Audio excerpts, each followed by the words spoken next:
Esto es Conexión Deportiva. Hay que comprender la dimensión humana del deporte. El trabajo de un periodista es investigar La verdad detrás de los deportes. Toda experiencia de consumo y también deportiva está yendo hacia alguna modalidad de pago. Esta pandemia ha desnudado muchas realidades.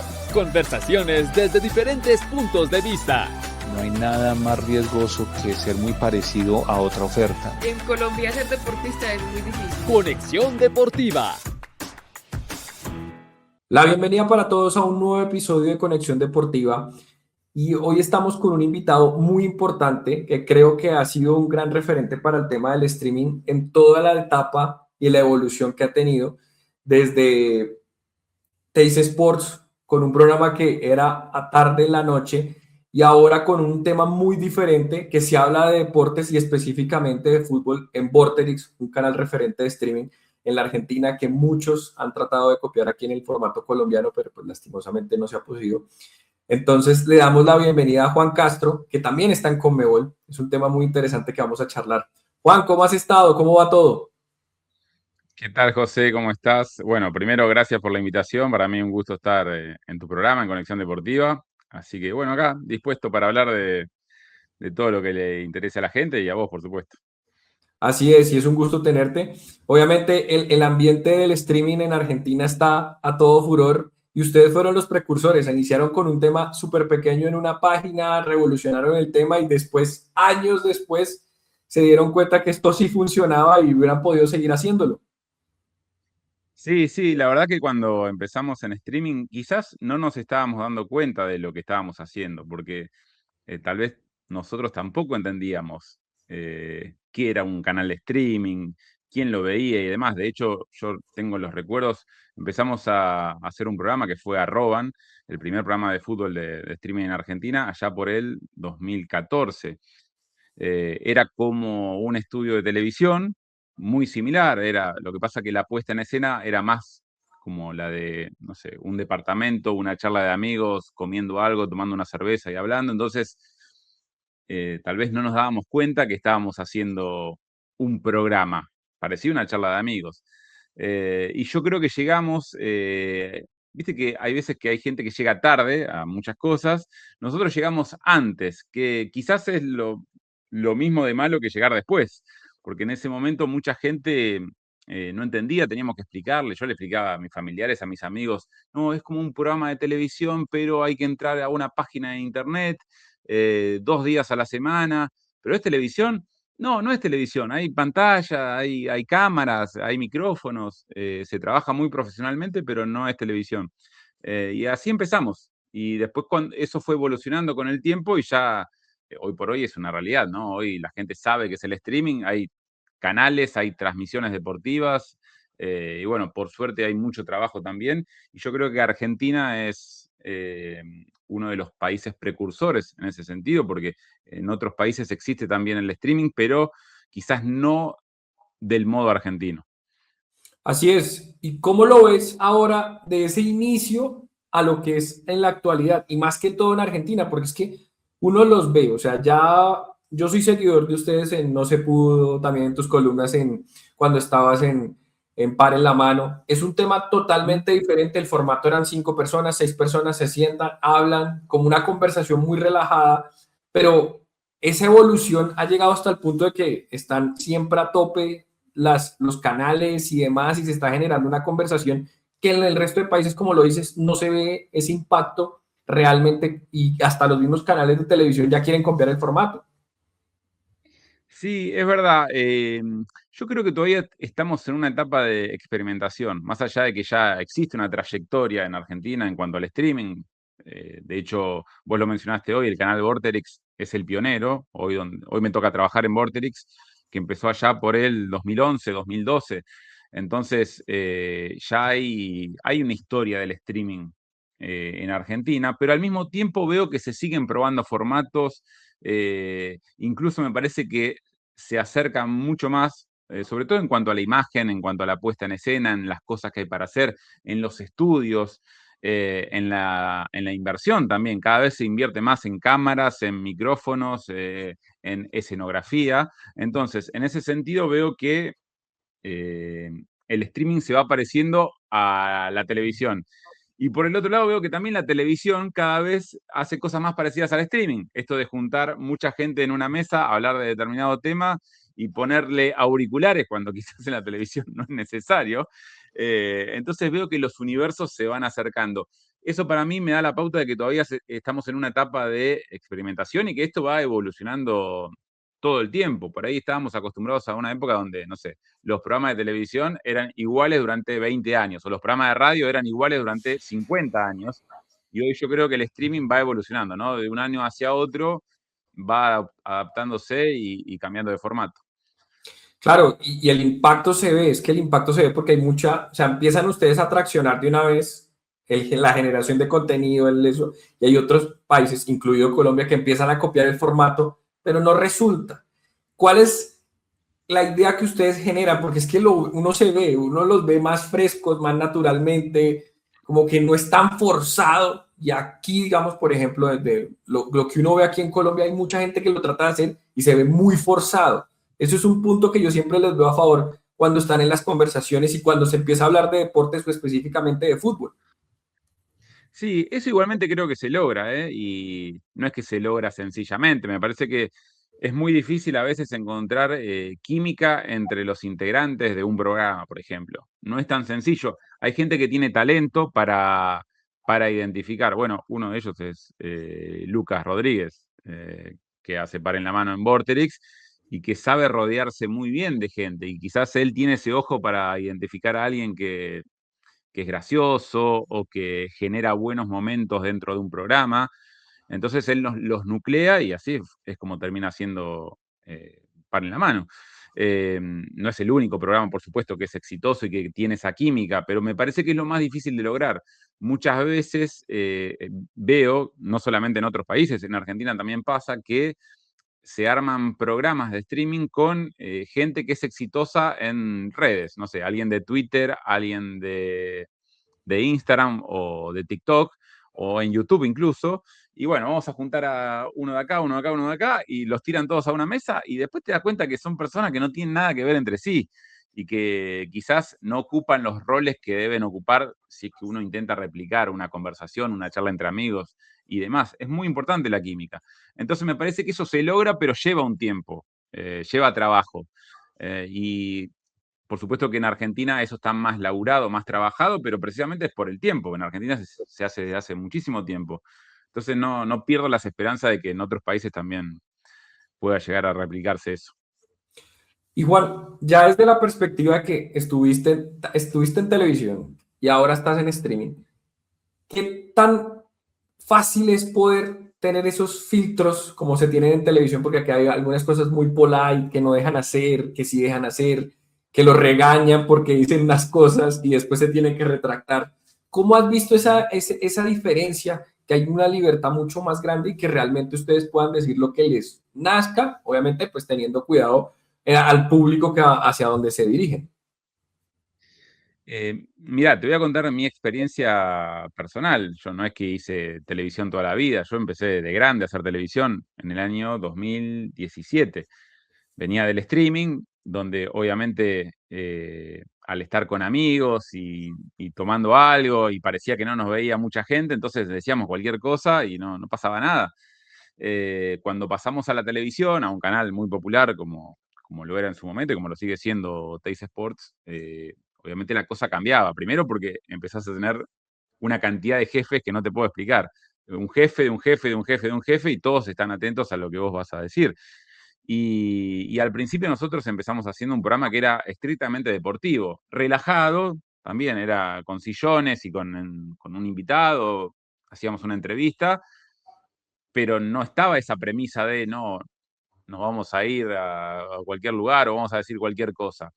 Con el tiempo, sobre todo por las características de cada uno, en las mías personalmente, a mí me gusta jugar con el humor y con los límites y demás, y esos límites yo no sabía cuáles eran en la televisión, los iba a descubrir con el tiempo. Entonces, comenzó como algo natural. O sea, al principio hacía un chiste, veía que nadie me decía nada, al otro día iba y hacía un chiste que iba un poquito más lejos, nadie me decía nada, hasta que en un momento, por supuesto, con el correr de los meses, fui recibiendo esos mensajes de, che, mirá, esto mejor está ahí no. Y yo soy muy respetuoso, sobre todo porque no soy un loquito, primero, y además tengo conciencia de que esto es un trabajo y que un trabajo involucra no solamente a mí, sino a mis compañeros y a la familia de mis compañeros que tienen que trabajar, tienen que comer. Entonces, siempre tuve muy en cuenta eso y me di cuenta de hasta dónde podía llegar. Y más allá de que por ahí la gente que era seguidora de aquel programa que vos mencionás, que estamos hablando del programa Sin Nombre, llamado Rabona en su comienzo, más allá de que la gente me tiene identificado por el que hacía los chistes más al límite y que podía joder con cualquier cosa, la verdad que nunca tuve un problema importante, un problema legal, ni hablar, nunca tuve un problema legal, pero tampoco un problema de alguien que me dijera, che, voy a ir a buscarte al canal y vamos a arreglar este tema, ¿no? La verdad que nunca tuve ningún inconveniente importante. Sí, comentarios como uno trabajando en medios y haciendo un programa diario, todo el tiempo está exponiéndose a que alguien reciba de mala manera un comentario. Eso no pasa nada. Pero mirá que nosotros hablábamos de futbolistas, de dirigentes, incluso nos metíamos con los hinchas, hacíamos chistes con los hinchas, y eso es un tema delicado en Argentina. En aquel momento, yo siempre pongo el ejemplo del famoso juego del Buscaminas. ¿Viste? El buscaminas de la computadora.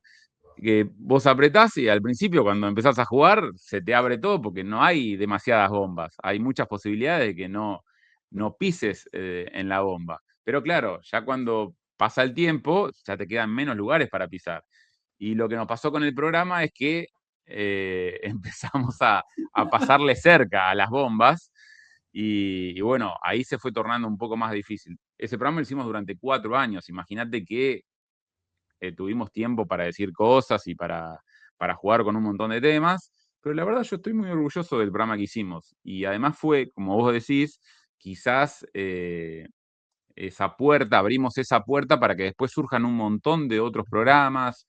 Yo creo que fue un estilo que en su momento rindió muchísimo y que quedó en la memoria de la gente, y hoy hay un montón de programas que quizás hacen cosas similares o parecidas. Así que la verdad yo estoy muy orgulloso de ese programa. No sé si hoy lo haría, los tiempos han cambiado también, y yo soy una persona que además busca siempre hacer cosas nuevas. Pero es un programa que ha quedado en mi corazón también. No, y se nota, porque es que ya empieza la evolución, que empiezan eran 6, 7 personas, y las 6, 7 personas ya uno está por un lado, el otro por el otro, y van organizándose y vuelven a juntarse, porque también eso es un tema muy, muy chévere. La dupla con Alfred siempre está presente por ahí, o si no con Erno, y se juntan y arman cosas muy interesantes. Y ahí es donde voy al otro tema. ¿Cómo es el tema de trabajar con las marcas? Porque ustedes siempre tienen una referencia con marcas por ahí volando. O sea, el trabajo con las marcas ustedes los tienen muy bien parametrizado, y eso ayuda también a que la gente los siga y que compren los productos, y que las marcas le presten atención a personas como ustedes, porque son periodistas, pero son muy ajenos a lo tradicional, son un tema mucho más relajado, que eso también invita al joven que ve deportes a que los escuche y que los vea. Bueno, mira, yo trabajo con marcas hace mucho tiempo porque paralelamente a mi trabajo en televisión o en radio o en el streaming, yo tengo mi propio sitio de internet desde hace más de 20 años, que es En Una Baldosa. Entonces, desde los comienzos ya tuve la posibilidad de trabajar con marcas, y al principio era muy difícil explicarles que si vos me vas a mandar un flyer o un video institucional, la gente no solamente no le va a dar importancia, relevancia a eso que vos me estás dando, sino que además va a insultar a la marca, me va a insultar a mí, y no tiene gracia. Entonces, al comienzo era muy difícil decirles, no, es mejor hacer un contenido mucho más orgánico que tenga que ver con el medio, que tenga que ver con lo que hacemos nosotros, y a eso agregarle a la marca, incluirla y hacerla parecer cool o divertida o entretenida o que tiene que ver con nosotros. Y al principio era muy, muy complicado. Muchas veces no lo entendían y bueno, algunas campañas se caían, otras las hacíamos igual, simplemente por una cuestión de que había un buen dinero. Y hoy por hoy yo veo que la gente de las agencias y las marcas también han entendido y han hecho ese trabajo de, bueno, eh, pegarse al artista, pegarse al influencer, pegarse a la persona que está poniendo la cara por la marca y, y abrir un poquito más el panorama y que no haya tantos límites. Eso, por suerte, me parece que se ha ido actualizando muy bien. Y hoy lo mencionabas, Alfredo, por ejemplo, que es una persona que trabaja, Alfredo Montes de Oca, trabaja con muchas marcas. Y yo me acuerdo en los comienzos de Para en la Mano, por ejemplo, que él siempre decía una frase que es: hay que bancar los chivos. Que eso fue muy importante. Los chivos en Argentina se le dice a las publicidades, ¿no? Y él decía, hay que bancarlo, porque muchas veces hacían un PNT o una publicidad de, no sé, supongamos, una gaseosa, una cerveza, y la gente se quejaba, están haciendo plata con esto. Como si estar en un canal de streaming fuera, no sé, una ONG. Claramente es para uno para trabajar y ganar dinero. Y la gente eso lo fue entendiendo. Hoy es mucho más sencillo hacer una publicidad en redes sociales. Hace 5 años y era un poquito más complicado. Correcto, y uno lo ve, o sea, porque también nosotros estamos en el proceso, alianzas y demás, que nos ha resultado y la gente es como, pero ustedes qué tienen, que también se fija mucho en los seguidores y eso, pero cuando ven el producto cambian el pensamiento. Juan, ¿cómo ha sido una baldosa? Y ahí hago la pregunta, porque es un tema que arrancó hace mucho tiempo, un humor totalmente diferente, una burla del mismo deporte y específicamente del fútbol argentino y de todo el continente, porque también te gusta mucho hablar del fútbol brasilero, que tiene un eje especial en todo eso. ¿Cómo es eso? ¿Cómo se lleva eso a llegar a la consolidación? Porque todo eso tiene un proceso como lo has anteriormente mencionado. Sí, no empecé ese proyecto pensando en lo que iba a generar después. En una baldosa empezó siendo un blog con B larga, los que existían hace más de 20 años, donde uno podía abrir una bitácora en internet simplemente para escribir. La gente en general lo usaba para escribir el día a día, como si fuera un diario.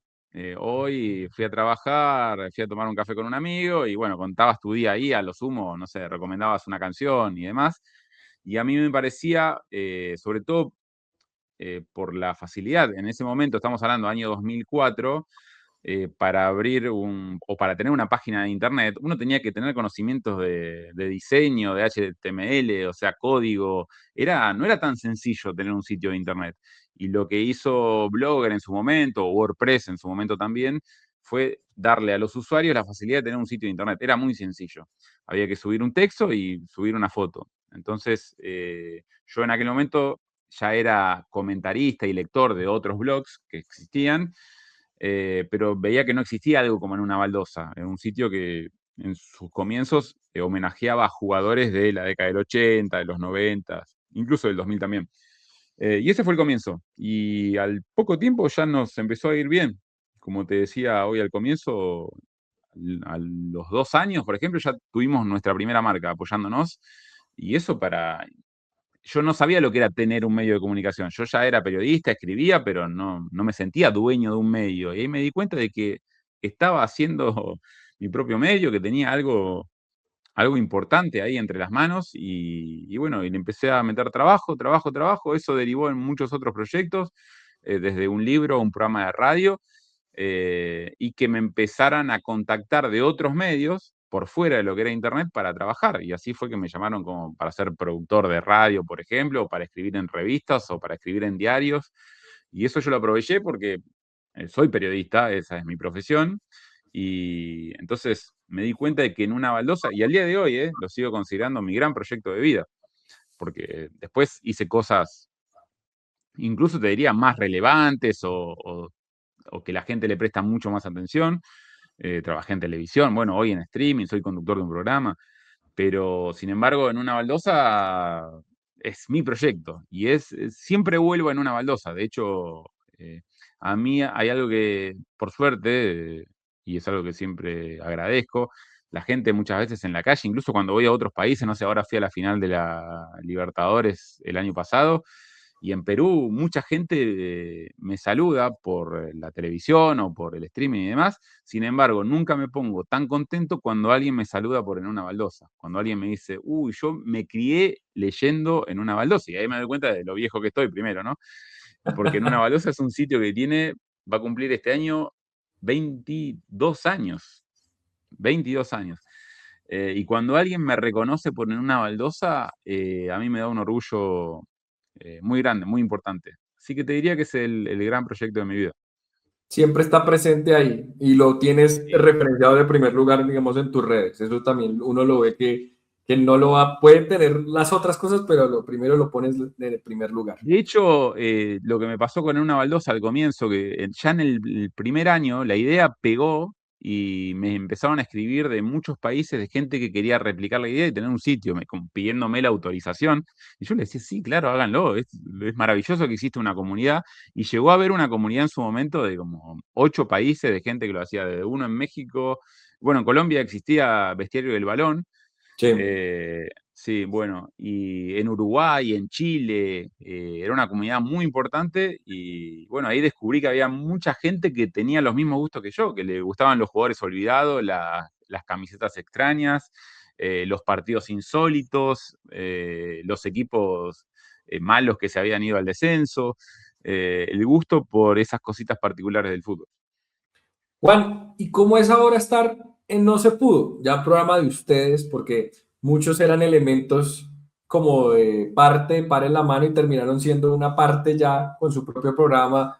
¿Cómo es esa estructura? Porque hay más estructura en No Se Pudo que par en la mano, que tienen un formato muy interesante, con América Lastima, que me parece una sección muy chistosa. Tienes el tema que ayer lo hicieron, bueno, el programa con Alfred la semana pasada, que me pareció espectacular, que me reí muchísimo, sobre el tema de cómo el mass planning, pero explicado por clubes, que creo que es una idea que hace muy interesante porque el hincha como tal no puede hablar y terminar expresándose. ¿Cómo ustedes organizan todo? Y la entrada de nuevos elementos, porque siempre va alguien ingresando en el grupo. Bueno, sí, No Se Pudo es un grupo grande de trabajo primero, porque no solamente solo somos los que estamos al aire, y ya al aire somos un montón, somos 6 personas. Y fuera de aire tenemos 3 productores, más la gente de redes y bueno, el resto de la gente que trabaja en Vorterix. Y por suerte, y digo por suerte porque es mi manera de ver las cosas y cómo a mí me gusta que se hagan, todos somos productores del programa. Todos aportamos ideas y todos trabajamos para que esas ideas después salgan al aire. Cada una de las secciones que ustedes ven o que la gente ve en No Se Pudo fueron planeadas con tiempo primero, trabajadas entre nosotros, se charla todo el tiempo, es un grupo que está constantemente hablando de lo que vamos a hacer. Y eso es algo que a mí me gusta que las cosas sucedan así. También he participado de programas donde solamente iba al aire y hablaba sobre mi vida y sobre lo que pasaba. De hecho, Par en la Mano tiene esa fórmula y no es tan sencillo de lograr. De hecho, otros han intentado replicarla y es difícil que haya esa química. Pero bueno, No Se Pudo, va por otro lado, va por el lado de la producción, de pensar ideas, de no quedarse quietos, de hacer viajes. El otro día fuimos a hacer la cobertura del carnaval de Gualeguaychú, por ejemplo, y planeamos viajes para ir a ver partidos del ascenso y partidos de primera división. Y a mí es una dinámica que me gusta y que por suerte comparto con mis compañeros. También nos ayuda que 3 del equipo nos conocemos desde hace muchos años. Estoy hablando de hace más de 10 años. Entonces, ya sabemos cómo trabajamos, ya sabemos qué le gusta al otro. Entonces es un poquito más sencillo. Pero sí, por todos los trabajos, o la mayoría de los trabajos por los que he pasado, la dinámica siempre he intentado que sea la misma, la de generar ideas todo el tiempo y tratar de llevarlas a cabo. Creo que la base que ustedes tienen es la hace más interesante porque cada perfil que tiene puede ser diferente, porque tienen un conocimiento en cada una de las cosas. Erno es como la parte graciosa, Alexis es el que sabe de música y se sabe casi muchas cosas que uno se sorprende, pero tú le das el balance al equipo para que no haya la gritería que siempre puede haber en unos programas de esos, sino que le das el balance y como que le das la guía para que todo el mundo pueda conversar. ¿Cómo es eso? Porque siempre son 6 personas estando conversando o 5 usualmente en el equipo. Mirá, cuando Lucas Rodríguez me llamó, cuando Luquitas me llamó para hacer este programa, En su momento, lo primero que le dije a Lucas es tratar de buscar un conductor. ¿Por qué? Primero porque yo me siento muy cómodo siendo número 2 o 3 incluso, o sea, estando al lado del conductor y rematando, o sea, sobre todo por mi manera, primero, me gusta mucho armar secciones, armar columnas, y segundo, me gusta mucho jugar con el humor cuando alguien está hablando serio. O sea, yo espero que alguien esté en el momento más serio de una conversación o de una charla, trato de meter un comentario para desarmar. Eso siendo conductor no es tan sencillo, porque el conductor precisamente tiene que hacer eso, manejar los hilos y darle espacio a los demás. Entonces le dije, tratá, Lucas, de buscar un conductor, y Lucas me dijo, no, no, lo tenés que conducir vos. Bueno, listo, perfecto. Entonces al principio tenía mis dudas, y sobre todo conociendo a Alexis y a Erno, que ellos cuando se juntan empiezan a hablar pavada entre ellos. De hecho, la primera decisión que tomé cuando fui conductor fue, uno va a una punta de la mesa y el otro va a la otra punta de la mesa, porque si están juntos, ya lo viví, ya lo experimenté, y tienen una charla paralela y es muy difícil manejar eso al aire. Sin embargo, con el tiempo, la verdad, estoy muy, muy contento con cómo se fue organizando el grupo, y no son tantas las veces que tengo que, no sé, decir silencio, chicos, o hablen de a uno. La verdad que es un programa bastante ordenado, por supuesto, al ser 5 en una mesa, generalmente, muchas veces puede pasar que en una conversación o no se entienda nada o todos quieran decir algo, pero la verdad que lo llevamos bastante bien. No, y se nota. O sea, creo que ya hay una consolidación, ya 2 años y medio, el tercer año como tal, hay una consolidación. Obviamente, las risas no paran, que eso es lo que genera como que uno esté más atento. Digamos, yo lo veo cuando estoy trabajando también, entonces puedo estar viendo la pantalla, estoy trabajando, pero escucho la risa, entonces me toca volver a ver qué es lo que están Ahí haciendo. volvés, claro. Exacto, pero hace agradable la hora, porque también la diferencia horaria es de 1 a 3 allá, o sea, y acá es a las 11 de la mañana, entonces yo estoy en plena hora de trabajo y veo el horario, entonces estoy como con el dinamismo y a uno lo activa también eso para como estar mientras uno está concentrado. Juan, ¿cómo es el trabajo con Conmebol? Porque es que vamos con todo ese tema, ese desarrollo, pero ya estamos entrando en un tema muy importante que es Conmebol, y ya es un tema mucho más, o sea, formal, entre comillas, porque obviamente son redes, la interacción con el hincha. ¿Cómo has desarrollado ese trabajo con ellos? Porque es un tema muy importante también para hablar. Sí, sí, es verdad. Muchas veces la gente, o no sé, conozco a alguien y le cuento dónde trabajo y me dice, pero ¿cómo vos haces este tipo de programa, contenido, y al mismo tiempo trabajás en Comebol?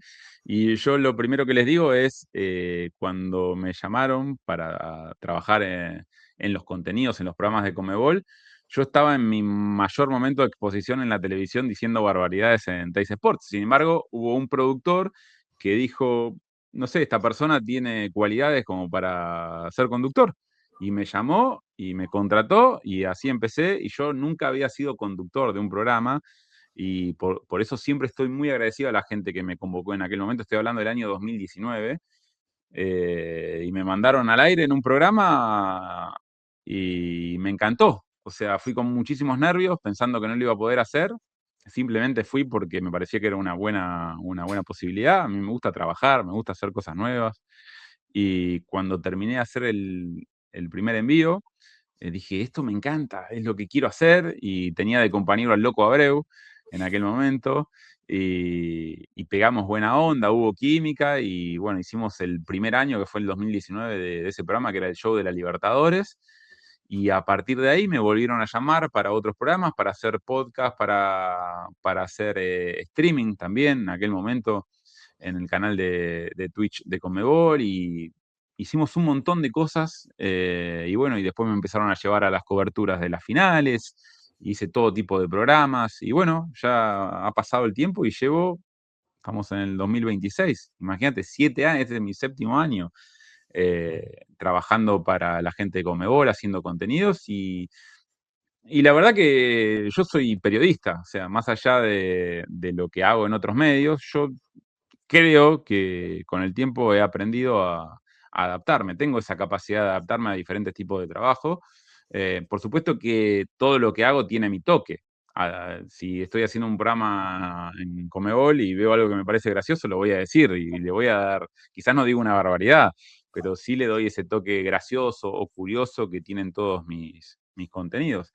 Y la verdad que yo estoy muy conforme con mi trabajo y parece que la gente de Conmebol también, porque la verdad hemos trabajado muy bien en este tiempo. Y ahí le incluyes el tema del portugués, porque es un tema que también tienes mucha relación con Brasil, te la pasas viajando a Brasil, disfrutando de Brasil, conociendo el mercado brasilero, que no es tan fácil, porque no es sencillo poder entrar a Brasil. ¿Cómo es eso? Porque es un tema muy importante que tiene Conmebol ahorita, que es trascender todas las fronteras sin ningún problema. Sí, eso te diría que es un poco casualidad y un poco causalidad. El fútbol brasileño siempre me gustó. Quizás hace, no sé, 10 años no era un fanático, no era tan entendido en el fútbol brasileño, pero siempre me gustaba. Y por sobre todas las cosas, siempre me gustó su cultura. Yo conocí Brasil recién de grande, en el Mundial 2014, cuando me tocó ir a hacer un viaje en una baldosa, y ahí quedé enamorado de la cultura brasileña. No solamente del fútbol, de su música, sus escritores, o sus comidas, o sus ciudades, su manera de ser. Y eso siempre me quedó. A partir de ese momento empecé a leer mucho, incluso sin saber leer, me compraba libros en portugués, libros brasileños, o escuchaba su música. Y en el 2020 dije, tengo que estudiar esto, me encanta el idioma, me va a acercar mucho más, y a partir de ahí empecé a estudiar y bueno, eso me permitió ingresar mucho más al universo Brasil. Hoy por hoy, y por suerte por el trabajo con Conmebol, tengo muchísimos amigos allá, y voy todos los años y bueno, eso me permitió también después abrir otras puertas que tienen que ver con lo laboral. He hecho programas hablando en portugués o hace algunos años en portuñol, ¿no? Porque al principio me costaba un poco.